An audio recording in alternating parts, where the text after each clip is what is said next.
Welcome, foolish mortals. I am your host, your ghost host. Kindly step all the way into the dead center of the room. There's no turning back now. Just kidding, guys. It's really close to Halloween. I had to get in a little haunted mansion humor for you all. Don't know if you're familiar with Disney parks, but thank you very much. Can you guys hear me without the mic? No? Too bad, too bad. I'm not really a mic talker, so bear with me, guys. Okay, so I'm Stephanie, and let's get this out of the way. I don't work for Disney. I'm not a representative of the Walt Disney Company, and I don't have any top secret insider info about prisons beneath the parks or Harrison Ford's filming schedule or any of that fun stuff. I am just a devoted fangirl who's been able to use her passion and knowledge about Disney parks to build a really rewarding career where I get to help people plan and experience and remember their magical Disney vacations. So, I help run a company that serves the Disney Parks fan market for people who are like me, Disney fanatics, or people who are going to become like me after they've had a few trips to a Disney park. I'm also not a software tech or computer expert. I don't know anything about all of that stuff, but you're going to talk about all of that good, technical, fun, computery, internet stuff later. So what I'm here to do is share with you about the feeling, the excitement that Disney provides for people like me, and how Disney World and Disney parks are using technology to create really great user experiences that are not only unforgettable, they're addicting. So, what I am an expert in is going to Disney parks. I've spent over 200 days of my life in the parks in California, France, and Florida. Next year I'm going to Shanghai and Tokyo, and hopefully Hong Kong not too long after that. I want to talk to you today about the rush of excitement that I get when I go to a Disney park, about that feeling that I have to go back because I have to charge my Disney battery, and how Disney's using incredible tech innovations to make their guest experience, to push it to the edge of possibility, and really set a new standard for the theme park industry and the tourism industry, and keep us all wanting more.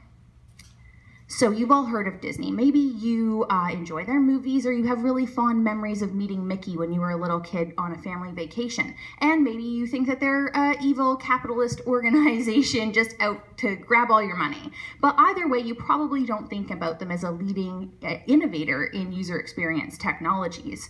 But Disney has a long history of creating experiences that no one thought was possible. They even pioneer the technology needed to make their dreams a reality. So the Walt Disney Company has filed hundreds of patents this year alone, and that's one of the things that we can watch to see what's coming up next, what might never come to fruition, what ideas they're exploring. Walt Disney famously said that it's kind of fun to do the impossible, and his company has proven time and time again that the key to achieving and overcoming these hurdles to possibility is thinking outside the box. Disney achieved the first fully synchronized sound cartoon with Steamboat Willie. He built the best multi-plane camera and released the first animated full-length feature with Snow White and the Seven Dwarfs.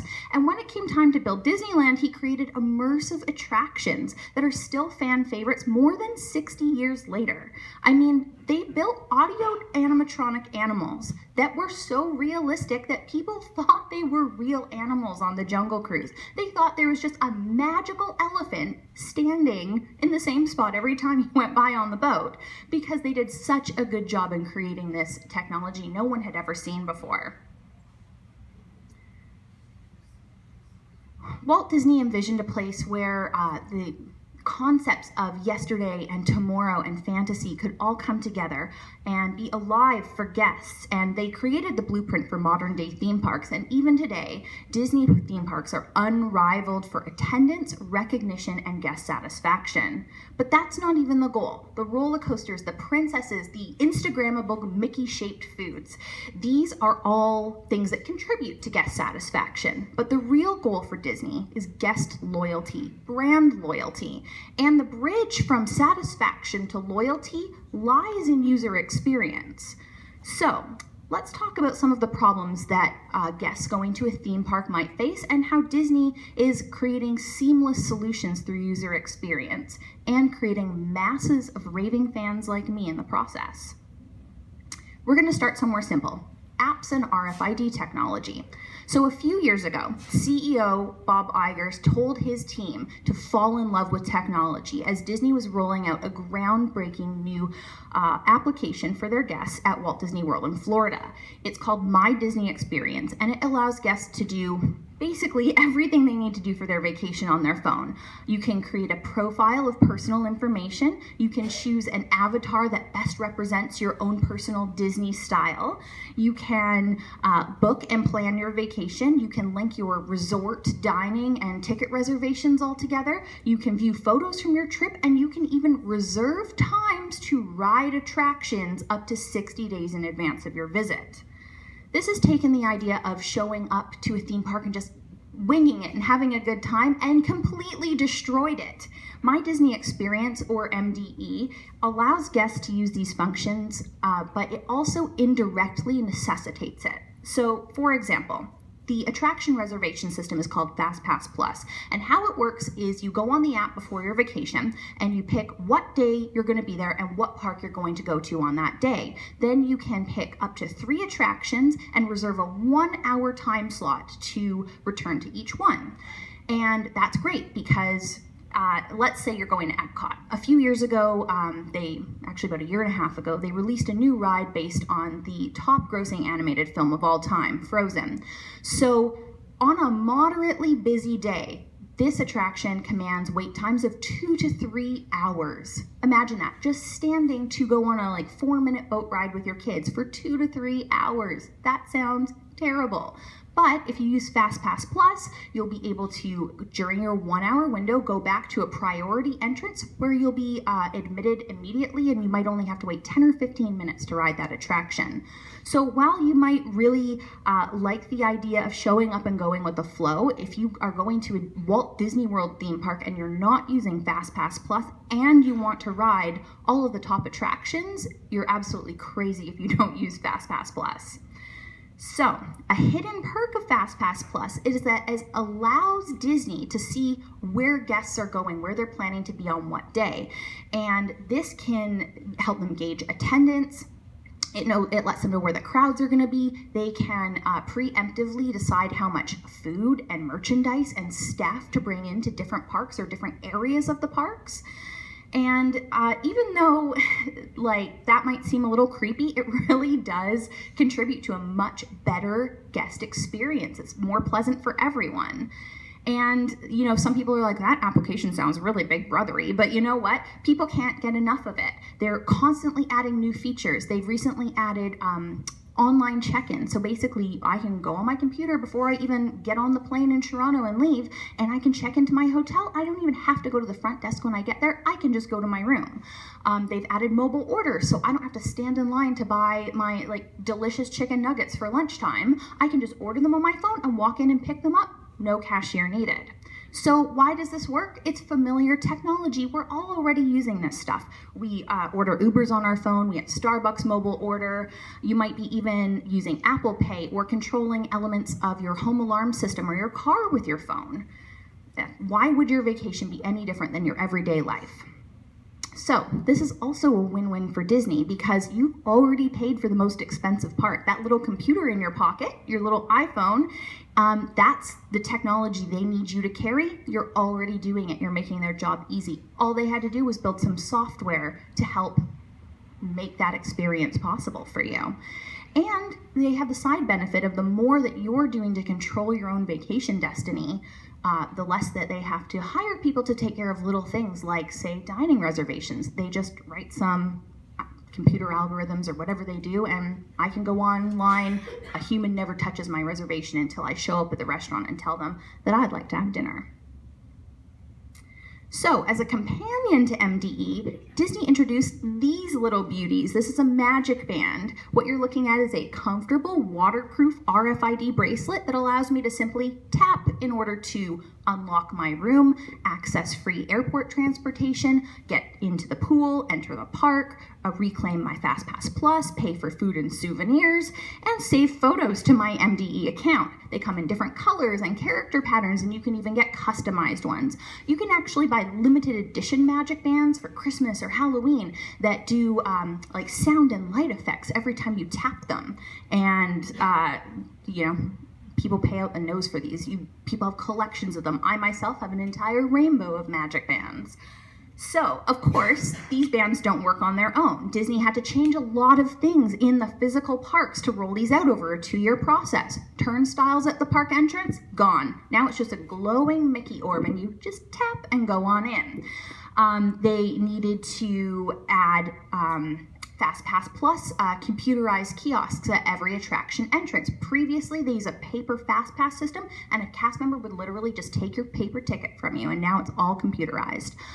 They also had to add iPad kiosks throughout the park. So if you didn't bring a smartphone with you that day and you wanted to access your account, or if you lost your charge because you've been using your phone all day long, you could still access MDE and alter your fast passes and change things around. They also added charging stations and battery pack exchange locations so that you could keep your dying smartphone alive. They even adapted their POS system so that instead of swiping your MasterCard, you tap the Mickey. And Wired magazine they published an article about the rollout of MDE and magic bands a few years ago, and they called it Disney's billion-dollar bet. Well, guess what? It's paying off. All of these colorful accessories and glowing Mickeys make the system really fun to use. It's easy to use, and it's maybe a little too easy to spend money this way because you're not thinking about it. You're not reaching into your wallet and forking over cash or your credit card. You're just like having fun and tapping a colorful Mickey on a glowing Mickey orb. What could be better than that? So I don't have to bring a thing with me to the park. I mean, like if I want a sweater or some extra sunscreen, I can throw that in a backpack, but I don't have to bring a purse. I don't have to bring my wallet. I don't have to worry about losing all my important stuff. I put this thing on when I get off the plane in Orlando, and I don't take it off until I'm back in my house in Hamilton, and it takes care of everything. Magic bands are so easy to use, actually, that guests bemoan that they can't use them in real life. Would you ever feel that way about your magnetic swipe card at the Hilton? It's very doubtful. So, this is a problem that Disney solved without guests even knowing that it was a problem that needed solving. When you go on a trip, is it really hard to carry a hotel key or pay cash for your purchases? No, that's like a regular everyday thing. But by making these required actions more fun and seamless, Walt Disney World plussed this experience for their guests. Now here's a side note. Plussed is a term that Walt Disney coined to encourage his Imagineers, which is what they call their top visionary people at Disney. So it's a term he coined to push them and motivate them to go beyond what was needed, beyond expectation, and create things that were really unique and really special.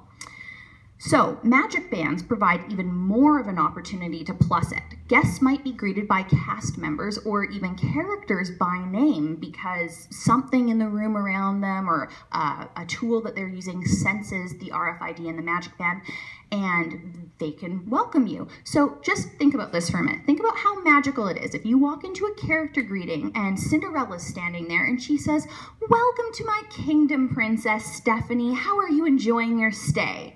Your kids or your 32-year-old wife will lose their minds, okay?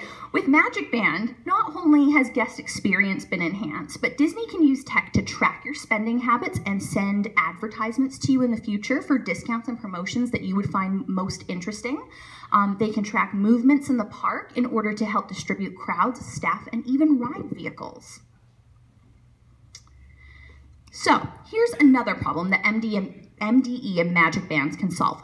Family photos. You go on a family vacation and you take a lot of photos, right? It's a great way to keep those memories alive. But unless you're a professional photographer and you're going to spend hours photoshopping after you get home and take a big DSLR camera with you and a tripod and everything, you're not going to get great photos like this. By the way, all the photos I'm using today are from my photography team at WDW Magazine. So you're going to get blurry pics, out of frame pics. Somebody's going to be missing from the photo because somebody has to take the photo. And you're not going to have great photos from your Disney trips. But for a long time, Disney has offered a service called PhotoPass. This basically stations professional photographers throughout the park at the most iconic locations. And so what you used to do is at the end of the day, you'd go to a shop and you'd look at your photos and you decide if you like them, and then you might buy a print to take home. But now you can just use MDE and view it on your phone. So I'll meet a photographer, he'll take some photos of me, and I'll tap my little Mickey, and then a few minutes later, they pop up on my phone and I can view them. And then I can choose to buy individual photos, or I can buy a package that basically lets you download all of your photos for your entire trip for one flat rate. But I mean, I don't know how this technology works, guys. I don't know how it goes from the camera into the internet and then into my phone. That's probably what you guys know how to do, but that's not the point. The point for me as a user is that it just works. I don't even have to think about it. I don't even think that there's technology involved. It just works like magic. So once you get these pictures on your device, you can actually add in things like fun little stickers or borders or other, interactive, engaging things that you can add.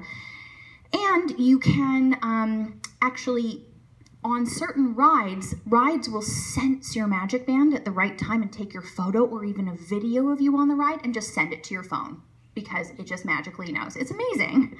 So having great family photos makes it more likely that you're going to frame them and display them. And then you're going to walk past it every single day. And then you're going to think, wow, I had a great time on that trip. And you're going to miss that magical feeling, and you're going to want to go back, and then you're going to book another trip. So it's a slippery slope, and then you become a full-on Disney fanatic like I am. Let's talk about loyalty again. I'm obviously a huge fan of Disney. I grew up going to Disneyland every year on family vacations. My husband did not grow up with Disney. He actually didn't go to a Disney park until he met me. And actually, just before we got married. And he was hesitant at first, but over repeated exposures, he's grown to love Disney the way that I do. Maybe like 90% of the way that I do. And we have lots of friends who have decided to take their kids to Disney one time because that's what you do, and now they go back every single year. Disney really counts on these repeat visits to build loyalty. And you know what? If you go and you drink the Disney Kool-Aid and you buy into the experience, that's more likely to happen. But for the average guest who's just going to ride a bunch of cool rides and say that they did it and treat their trip as a one-and-done experience, what can they do with those attractions to ensure they get a repeat visit? Build new attractions, improve on old attractions, create new experiences that guests just have to try. So I spoke earlier about how Disney pioneered audio animatronics. These were simple at first, birds in the Enchanted Tiki Room, and then animals on the Jungle Cruise. And over the years, they've made animatronics of fairy tale characters for dark rides and American presidents for stage shows, and even country bears for a musical jamboree. There's actually an audio animatronic dragon living under the castle in Disneyland Paris. Audio animatronics are synonymous with Disney parks. They're a key part of the attraction experience. And with today's technology, AA is getting better all the time. It's more convincing. And from programming a traditional mannequin audio animatronic to mimic Johnny Depp's Captain Jack Sparrow movements, to projecting lifelike faces on a Buzz Lightyear or the Seven Dwarfs, to walking and talking audio animatronics that guests can interact with in the parks.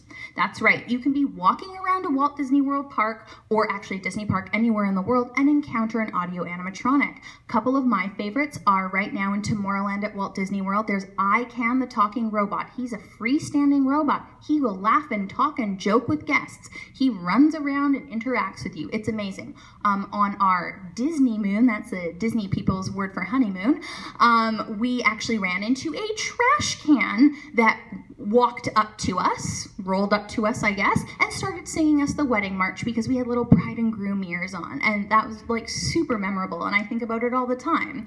They actually also have Lucky the dinosaur, who's appeared in Animal Kingdom and also Hong Kong Disneyland. This is a freestanding, free-roaming Stegosaurus, and he can vocalize and respond to guests and move. It's very lifelike. It's totally convincing. You're in a park and a dinosaur is walking around. Like, that's, guys, it's amazing.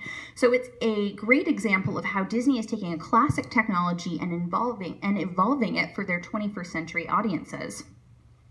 Another way to upgrade attractions and keep guests coming back is the element of surprise. And Disney has always done a really good job of theming rides, right? You're not on a coaster car or on a bear track hurtling through the air. You're, on a runaway train weaving in and out of canyons, and you're on a bobsled going down an icy mountain, and you're in a rocket, zooming through space. But with today's technology, there's a lot of interesting ways Disney can surprise guests with new experiences. So when Expedition Everest opened in Disney's Animal Kingdom, guests were shocked when a portion of the ride moved backwards. Or when Seven Dwarfs Mine Train opened, that's the attraction pictured here, Disney employed an entirely new coaster technology that allowed cars to swing independently along the track. So you have an entire train, individual cars, and the cars can swing back and forth depending on exactly where in turns they are, what the weight distribution is. It's really cool.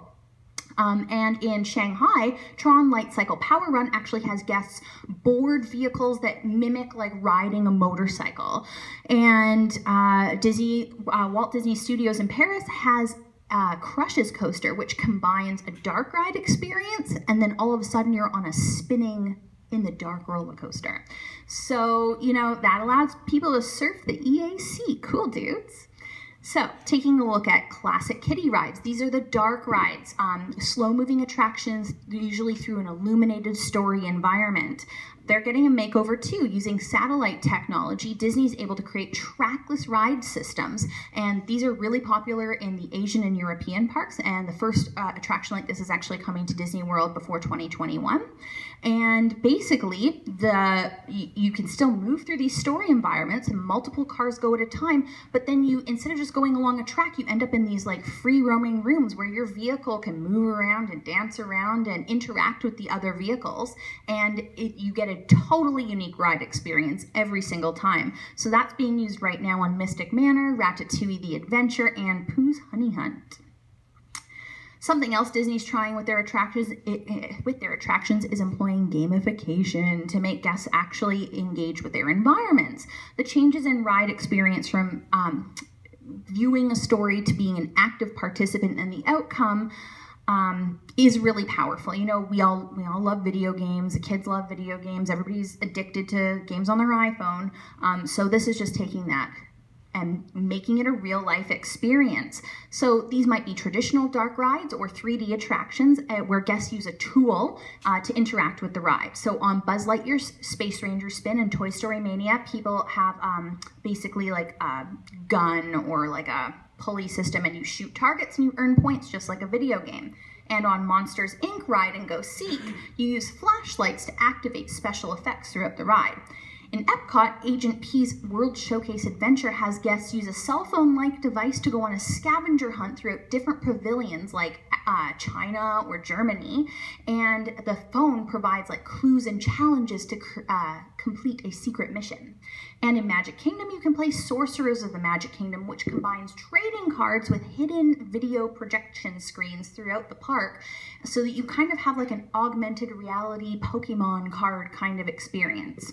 In Hong Kong Disneyland, they have a Paint the Night parade where guests use an RFID-enabled paintbrush to change the color of the performers' costumes.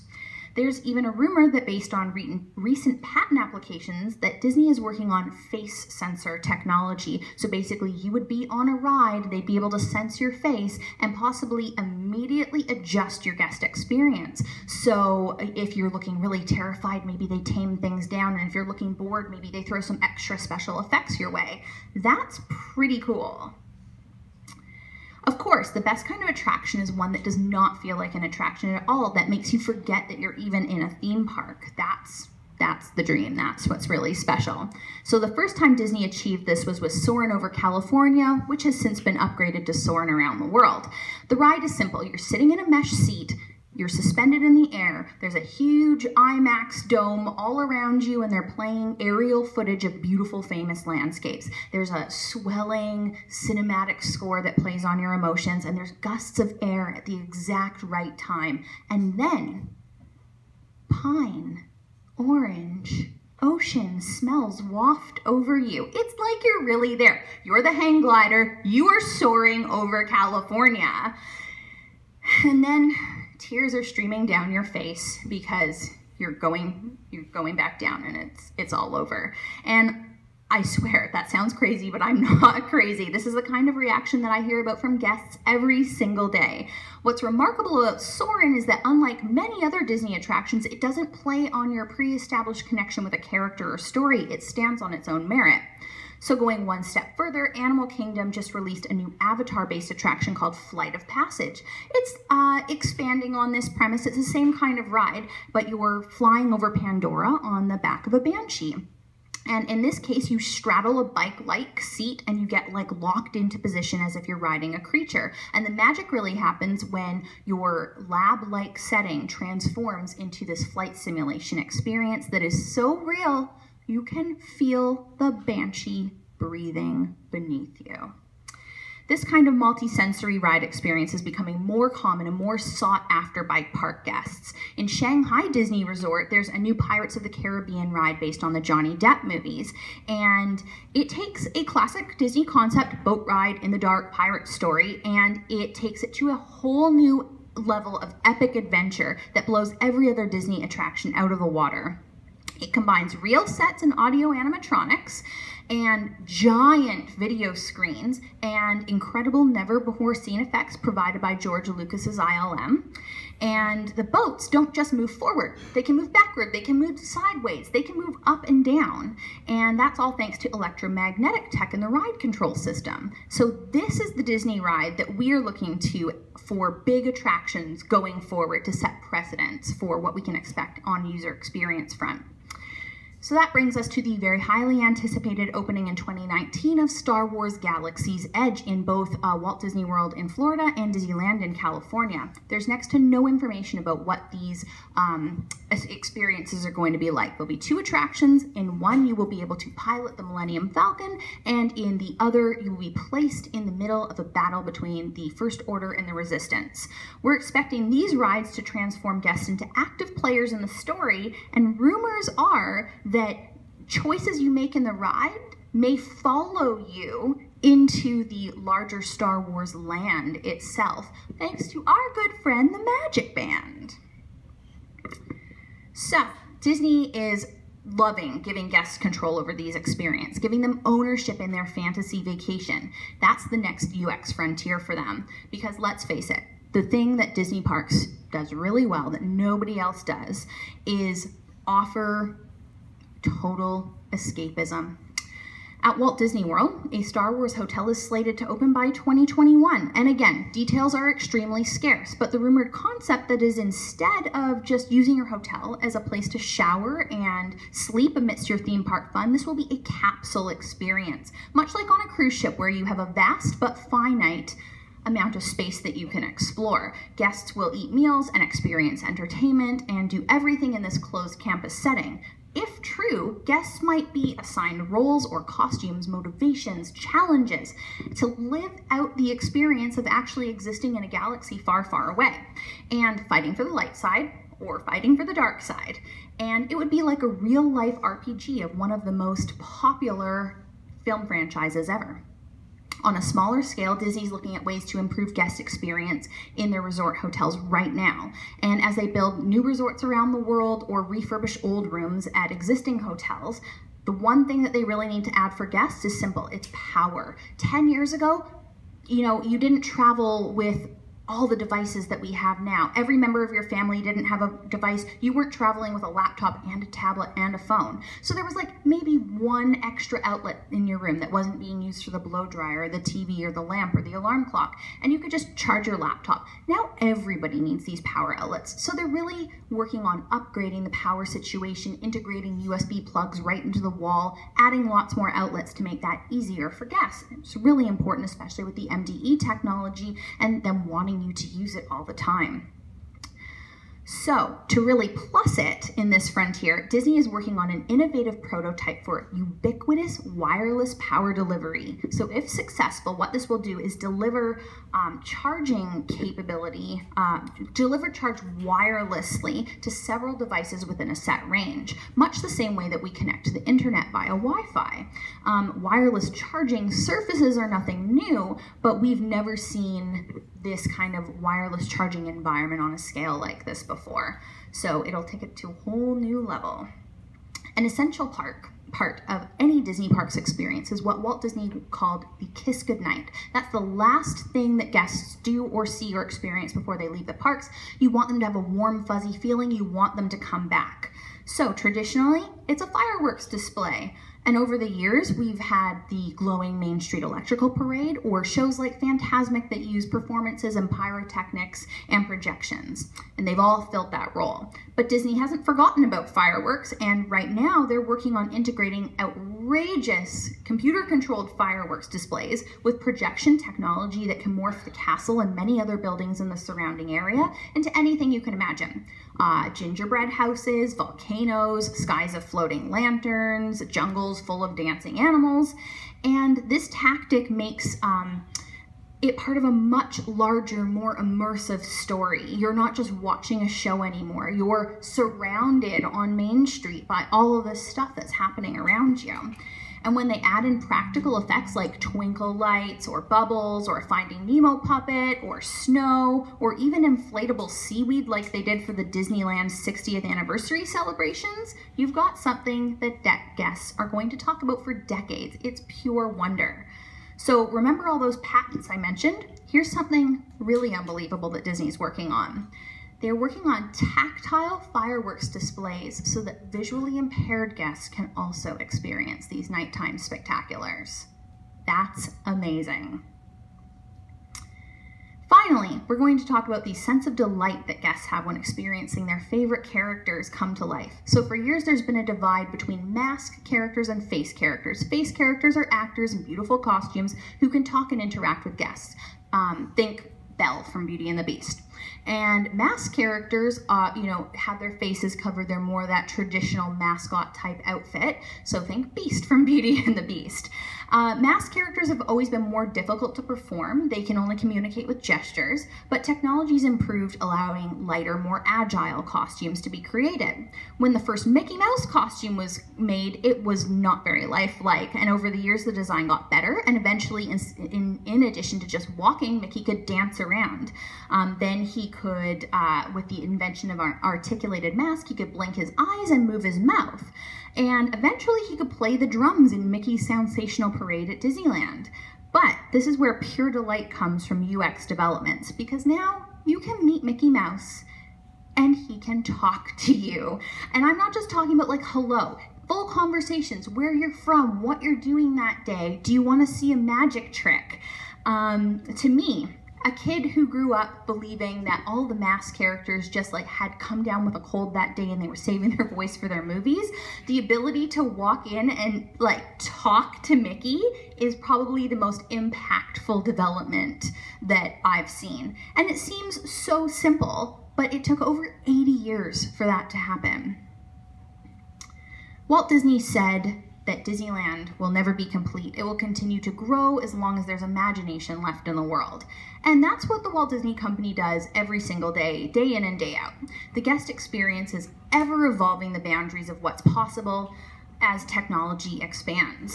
So today, you're going to learn and share a lot about the technical sides of UX. But as the person who's going to be the end user and not understand or care or think about what's going on in the back end, I hope that you can keep in mind that the difference between building something that works really great and does what you want it to do And building something that does something I didn't even know I wanted or needed in my life lies in that bridge. Satisfaction, UX, loyalty. So don't forget to plus it. Thanks, guys.